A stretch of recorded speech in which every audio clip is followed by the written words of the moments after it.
Welcome home. If you are hearing my voice for the very first time, I thank you for joining me. If you are returning, then I thank you for allowing me to serve you. I am Phoenix on purpose.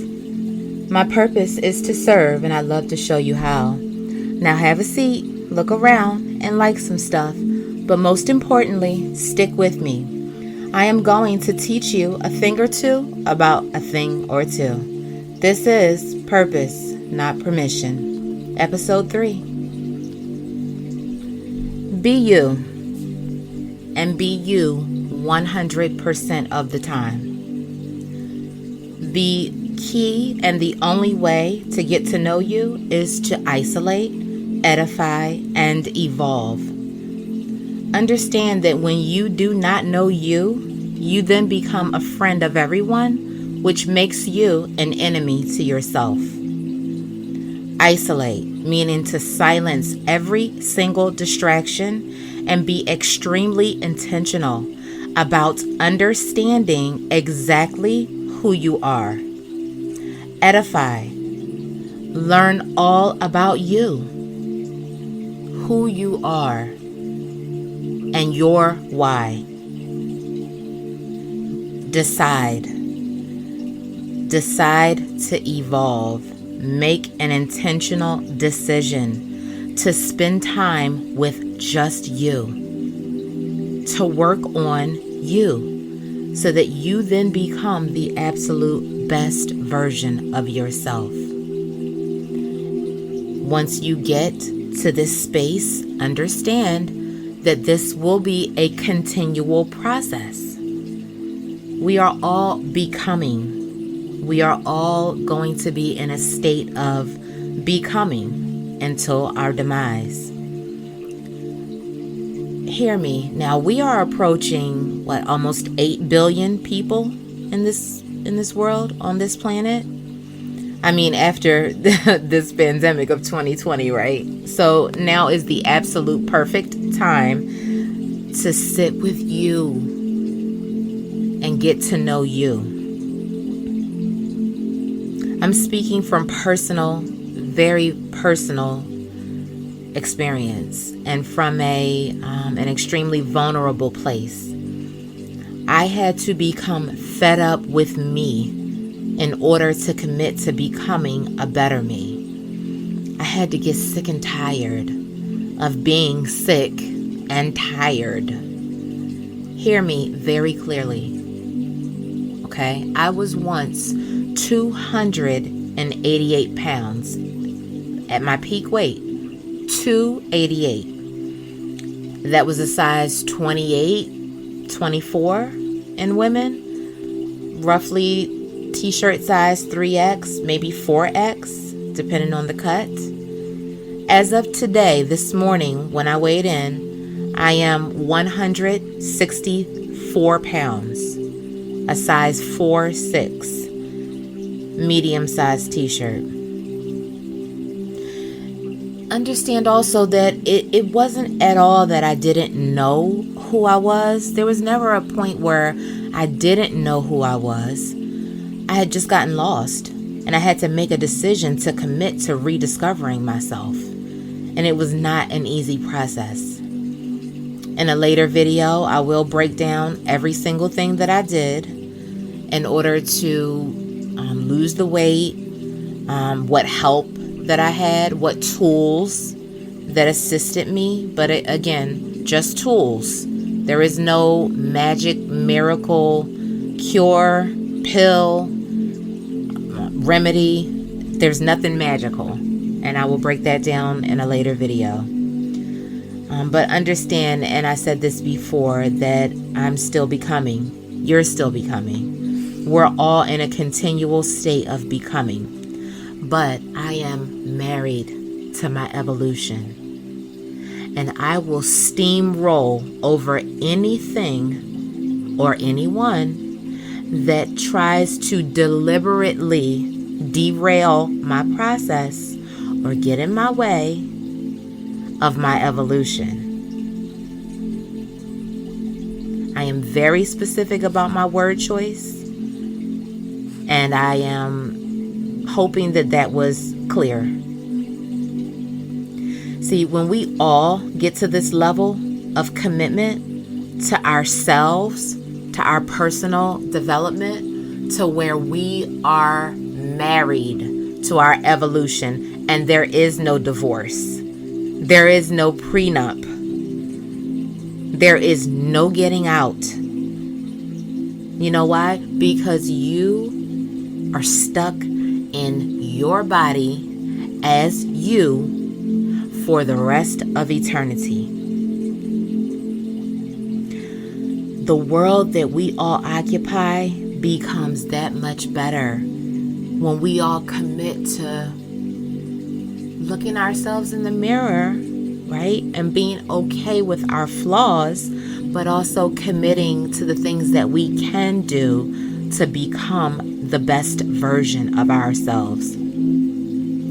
When you get to that space, you no longer have time for anything else. You have no time to mind other people's business. You have no time to make childish and immature judgments about other people. You have no desire nor energy to be envious of other people or try to throw them off their square. You're no longer interested in finessing other people in order to make yourself a living, right?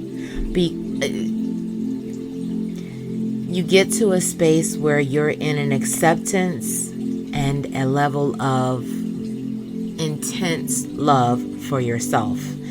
And it becomes a selfish journey because no one else can do this with you.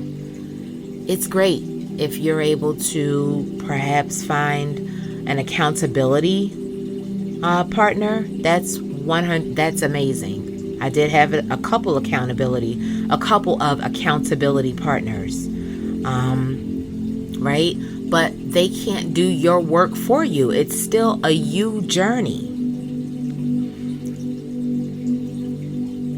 Whatever it is that you are doing today, when you get to this space of your becoming and your evolution, you become so engrossed in that, and you are then so busy becoming the best version of you that there is absolutely no time to focus on other people. But when you do stop for a moment to look up and you see someone else's progress and you see someone else's evolution, perhaps someone you just weren't able to make time to catch up with or, see on social media or keep up with their life and anything great that's happening in their lives, right? When you do actually stop and you're able to see that, you say to yourself and you say to them, I'm so proud of you. Oh my goodness, look at you. That's amazing. I'm genuinely happy for you because that's a mirror. That's your mirror engaging you, right? You're so proud of yourself that you can't help but to be proud of other people. It's like, oh my God, hey, I haven't seen you in so long. Oh my goodness, well, you did what? That's amazing. You decided to take what step with your career? You did what in your personal life? Oh my God. Oh, you got married? Oh my God, that is amazing. You had another baby? You said you wanted to have another baby. You care to remember the things that people tell you that they're working on, and you are happy for them that they're accomplishing those things. Otherwise, right, when that mirror engages you and you're seeing someone else's progress and you're looking at your lack of any evolution or progress in your own life, then the version of you comes out and it's, okay, you did what? Okay, yeah. I sure wish I could do that. Yeah, that sure looks nice. Yeah. Yeah, that sure sounds good. Oh, yeah, really? You did what? Oh, yeah. But you can make a decision. You can decide to focus on yourself. You can decide to stop with binge watching television, right? You can decide to stop whatever it is that you are doing in your life that is causing the side effect of you not being able to grow. And when you get here, right, and you really discover you rediscover you, you're no longer a people pleaser. You're no longer a fixer of other people's trauma. Once you deal with your own trauma and you go back and you reevaluate your own life and you get professional help in order to do that, and you break down and you work through every aspect of your life that's causing you internal emotional turmoil, which then causes you to reflect outwardly onto other people that those energy vibes that are not so great. Okay? Understand that overcompensating shows up as ego. When you get to a space where you're actually comfortable with yourself and you accept your flaws and you've forgiven yourself for everything that you thought you never could, you are able to lay down your ego. You're able to humble yourself. You're able to see everyone as a human because you understand that you're human. I'll discuss ego much more in depth again in a later video. But I will say this right now. If you really think about it and you really, really pay attention to everything that you do and the ways that you react when your ego is engaged, you will understand that your ego only serves one purpose. And that purpose is to mask your insecurities. That's the only thing that your ego exists for. Your ego steps in to save you and to cover for the real you because there's something that you're insecure about or something that is being engaged in that mirror that you're not able to see on that other side. In other words, you're not able to see it within you. Okay?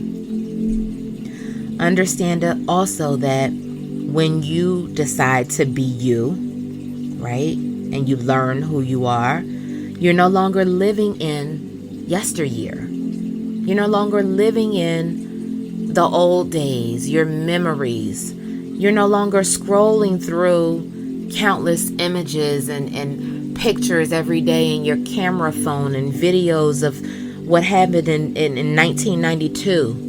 And in 1985, and exactly what happened in 1974, you no longer rely on that every single day as a way to identify yourself. Let me be clear. It is important to reflect on your past in order to propel you forward to your future, right?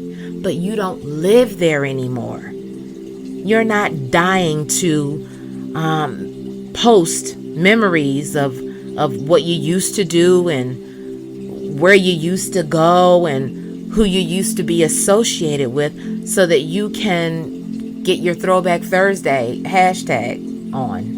It's a mindset shift. It really is. All of that being you, right? And really learning you and loving you and understanding you. It causes such a beautiful, natural, inevitable forward motion. Life's going forward. I talked about this a little in my last video, and you can refer back to it, episode 2.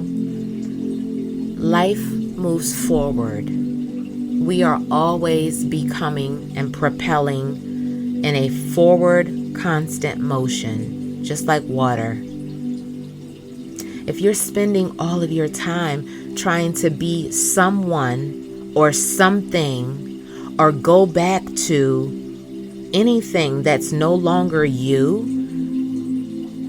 or you're trying to mimic someone other than yourself, then you are just communicating to the universe that you don't like yourself. You haven't committed to taking the time to really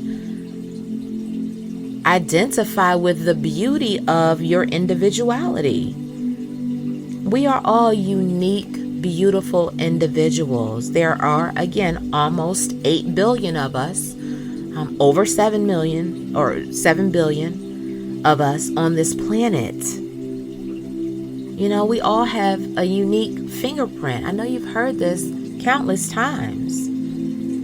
Understand that God made you uniquely beautiful with your own specialness and your own special gifts. If you're spending your time not getting to know you and not becoming and working on you, you're also telling God that you're ungrateful for creating you. And that communicates and manifests an energy into the world of ungratefulness. If you are manifesting ungratefulness, how are you able to manifest an abundant future? It's just not possible. You know, if you are drinking poison, the poison of resentment over other people's accomplishments and wins, how in the world are you able to manifest your own accomplishments and wins?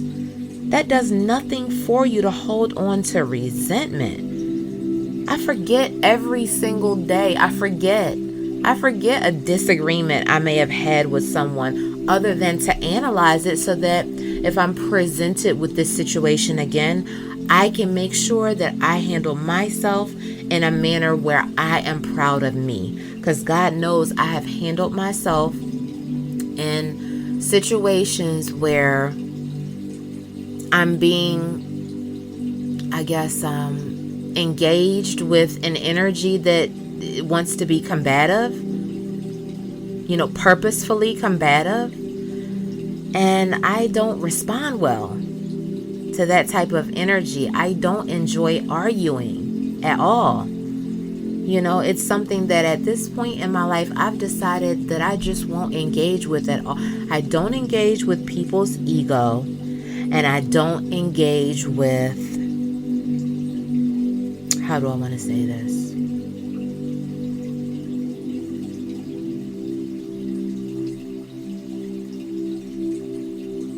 I know this is a long pause. I don't engage with, projection of insecurities, projection of you see something that's engaging you in a mirror that you don't recognize within yourself. So that causes you to become angry.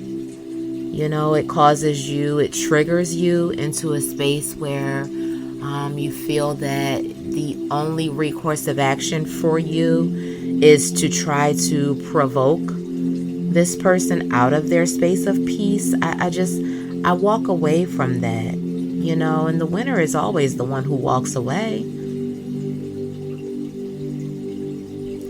What you want to be mindful of, right, is that every energy that you outwardly project into the world, into, the universe, people always refer to the world as the universe, understand that energy is just a boomerang. It's going to come right back to you. It's going to manifest in your life. It'll show up in the lives of your loved ones, those closest to you.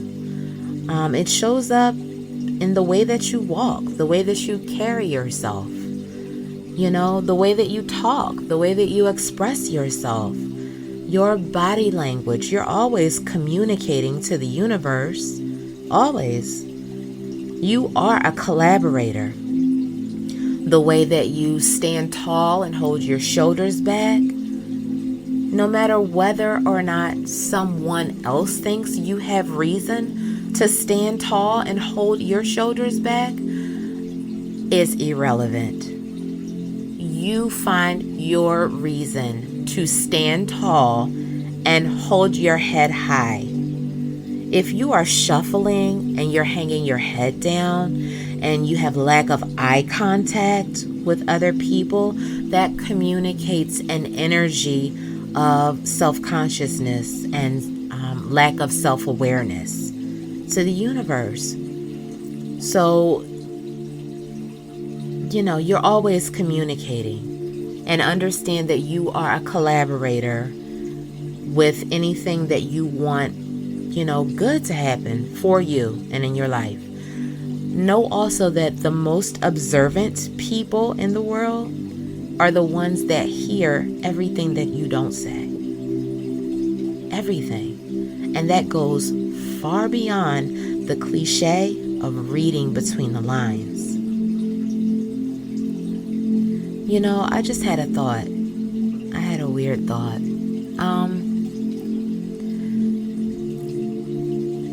And I'll tell this story now because this is really significant to how I got to the space of becoming sick and tired of being sick and tired, and really deciding to get up and figure out who I was and work really, really hard on the things that I did not particularly like about myself. This is when my mother passed, and when she did, I remember several months after, but the next year after, I started to really travel by myself.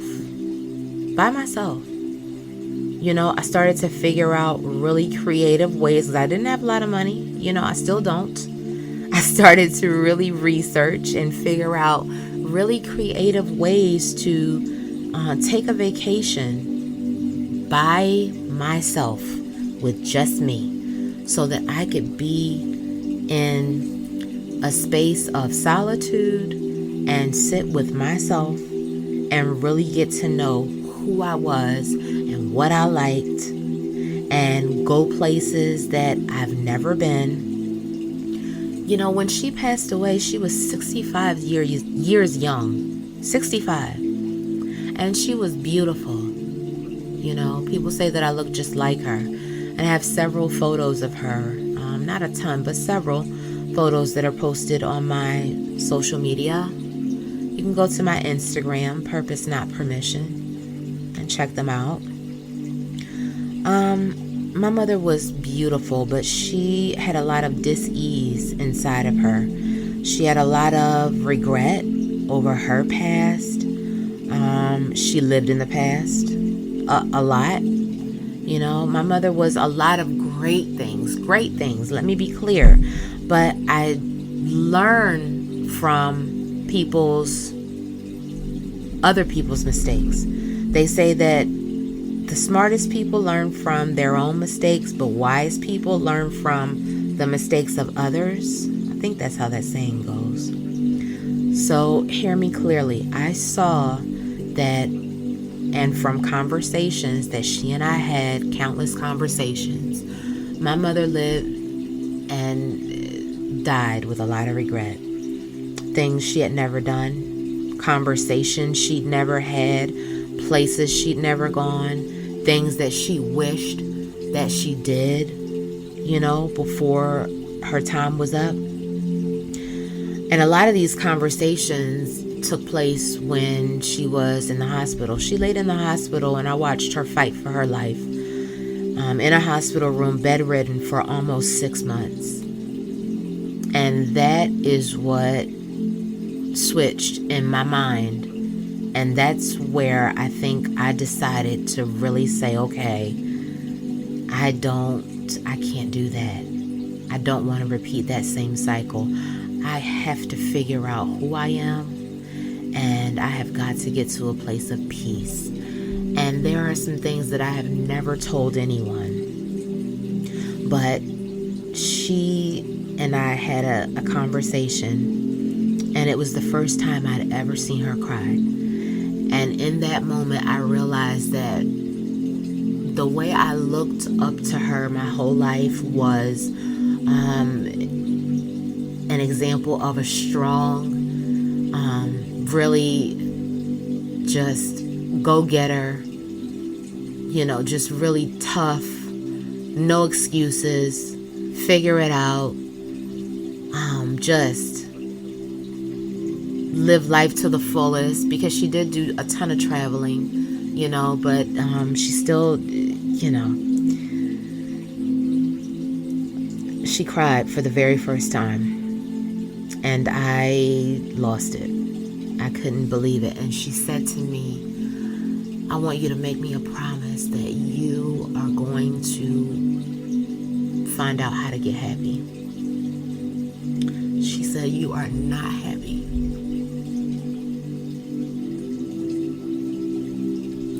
And I want you to promise me that you will figure out how to get happy. And I told her that I would. And it took quite some time. Her anniversary of her passing is actually this year, ironically on November 3rd. We all know what that day is. But in the hospital, I watched her have surgery after surgery, and she had stroke after stroke. She was really sick with diabetes and kidney failure, and they had to put a pacemaker in at one point. In the area where her fistula was, the line kept going down, so it had to be moved from artery to artery. It eventually wound up in her neck, and she kept getting cut on. She had an infection in her toe, and it spread up her leg, and eventually she had to have her leg amputated. And that last surgery is what took her, I would say took her out, because she survived, I think, maybe a month or so. Beyond that, she had a really major stroke, and that rendered her unable to speak and semi-unconscious. But for some strange reason, I still, because throughout her life, I'd witnessed her working so hard and neglecting her health and dealing with a lot of her internal upset outwardly in a way that was just extremely unhealthy. And because of all of that, she was in and out of the hospital constantly. And it became a normal thing. It became just commonplace, for everyone in my family to witness. It was like, okay, she's in the hospital again. How long is it going to be this time? It might have been a day, sometimes 2 or 3 days, sometimes a week, and then she was right back out. For some reason, this time around, even though it was the longest she'd ever been in the hospital, I could not wrap my mind around the fact that she was never going to come out of that hospital and come home again. I could not wrap my mind around it, and I did not accept it until I was finally forced to put her, be patient with me. I was finally forced, it became too much for the hospital staff and all, they were just tired of dealing with me. I'm telling them, no, there's more you can do. Do something else. Nope, keep giving her dialysis. Do something else. No, you have to do something else because my mom is coming home. She cannot, I couldn't wrap my mind around this was going to be it.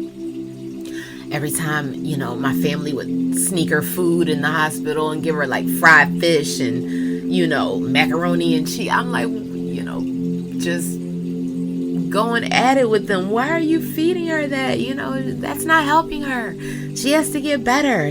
She has to come home. I was hell bent. And when she got to hospice, she only lasted, I have to remember, I think at this point, it was 3 days. It could have been 4 at the most, but I think it was 3. And it's so ironic. I was there to actually hold her hand, and I felt her turn from warm to cold. It's the weirdest thing. My nephew is there as well, and he's gone now too. My sweet nephew. He was a baby.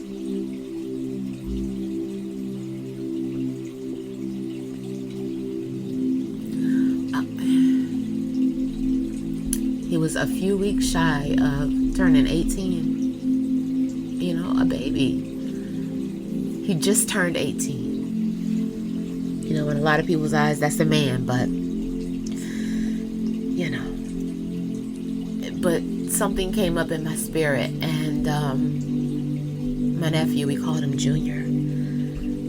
He was home with his mom, and I called the house, and I said, you know, Junior, I'm coming to get you. I said, I'm on my way down to the hospice. I said, you haven't been there yet to see, you know, he was away. And he hadn't been to see his grandmother in the hospital. And I said, I'm going now, you know, I'm coming to get you. And he said, okay. You know, and I went and got him, and I took him down to South Street, and we got some pizza from one of his favorite places, and we went on to the hospice. And yeah, he and I were there. Wow. But I said all that to say that wasn't just a story of doom and gloom for no reason. You know, there was a point. I know a lot of you have probably lost dear loved ones, parents, you know, perhaps a brother or sister, you know, whether it was unexpected, suddenly, as a result of COVID. You know, maybe you didn't get to say your last words, or perhaps you didn't get to hear theirs. But you have to make a decision, because they are no longer here. And hopefully they're able to look down on you and see that you're making a decision to move your life forward. No matter what, you're making a decision to get up and wipe your tears and go forward in life. That's what they would have wanted for you. Trust me, your loved ones don't want to see you suffering and sad after they are gone, and after there is absolutely nothing that you can do about it. You have to get up. You have to get up and decide to figure out your life, figure out who you are, and be the best version of you. And to my original point, when I decided to begin traveling and exploring the world and really setting other people and other people's needs aside to deal with me and mine, because I matter, you know, I had someone say to me, and this, it took me by surprise, and it almost still does to this day if I had not gotten to the level of understanding I think that I've gotten to. But I had someone say to me, and this is someone who really knows me. They've known me almost my whole life. I'll call them a childhood friend, a family friend. They know my entire family very well. But this particular individual said to me, I don't understand how you could go to Costa Rica on Thanksgiving by yourself. And this was the year after my mother passed, my first, I guess, full Thanksgiving of, you know, one whole year. And I said to them, everything about my life is different. Everything has changed. Thanksgiving does not have family gatherings, don't have the same meaning that they used to for me anymore. And I don't want to be reminded of I'm at a family gathering and all my other cousins have their mother, but mine isn't there. And my mother was the one who came in and took the photos. And my mother was the one who came in and, you know, made us all laugh. Or maybe she said something obnoxious and caused a ruckus. I did not want to deal with that. I didn't have a normal anymore. So I had to create my own new normal. And that was intentional. And I think that some of the strongest people in this world make a decision to isolate themselves and deal with their stuff. We all have stuff. We all have mess. We all have a story. We all have embarrassments. We all have things that we perhaps haven't forgiven ourselves for. We all have what we call mistakes that we've made in our life. I call them learning lessons. There are things that we all may or may not want to face, but it still makes us who we are. And if you decide to deal with and figure all of that out over in a corner somewhere where you are not disturbing the rest of society while you're figuring yourself out, I think those are some of the strongest people that I have high admiration for. I really hold them near and dear, as if I know them. And I'm speaking of individuals that I can view through, perhaps an interview or a podcast, because I don't watch reality television. I really don't watch a ton of television at all, to be honest. I don't mind a good movie every now and again. I need my decompress things that I like to do for myself. My go-to is music. I love all music, all different gospel, rap, hip hop, R&B, jazz, heavy metal, some of every genre of music. I've grown up on that since the 80s. That's always been like my safe space, or I call it the soundtrack of my life.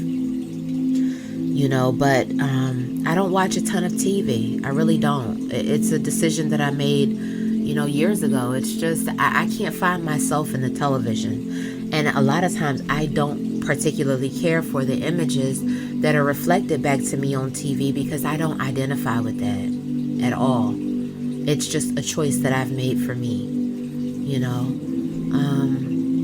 So yeah, but when I am watching an interview or hearing someone else's story of strength or triumph of, falling down 7 times but getting back up 8, I'm in awe of that. That's like, man, that's incredible. I love it. It's amazing.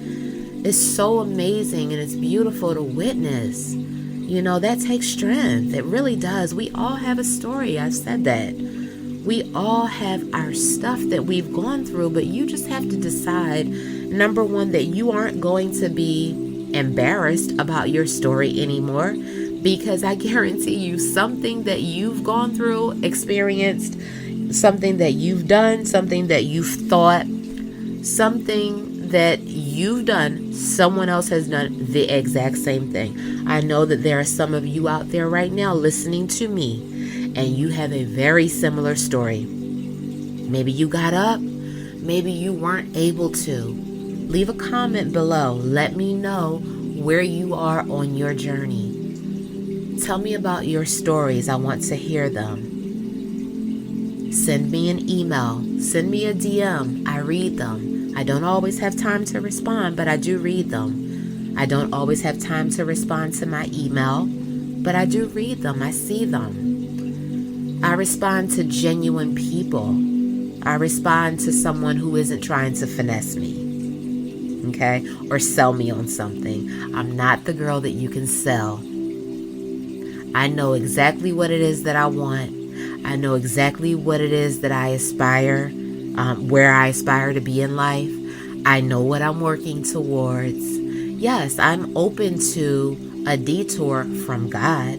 If it's His ordained detour, I'm open to that. You can't sell me on anything. You cannot dangle $1 in my face. You cannot dangle a false promise of an opportunity in my face and wave it like a red flag and try to get my attention. It's not happening. So please move along.